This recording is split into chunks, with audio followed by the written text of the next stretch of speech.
નમસ્કાર મિત્રો, વિડીયોમાં તમારું સ્વાગત છે। ઉનાવ જિલ્લાના શુક્લાંગજ પાસે ટ્રાંસગંગા શહેર પાસે મંગળવારે રાત્રે એક ટ્રક અને કાર વચ્ચે થયેલ એક્સિડન્ટમાં બે પિતરાઈ ભાઈઓ સહિત 3 લોકોના જીવ ગયા છે।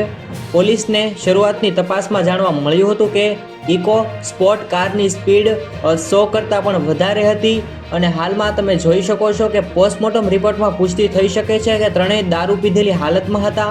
પોલીસના જણાવ્યા અનુસાર દુર્ઘટના સમયે કારમાં સવાર લોકોએ સીટ બેલ્ટ પણ પહેર્યો ન હતો। તે દરમિયાન આ સમગ્ર ઘટના છે તે બેદરકારી રૂપે બની હોય તેવા સમાચાર જે સામે આવ્યા છે।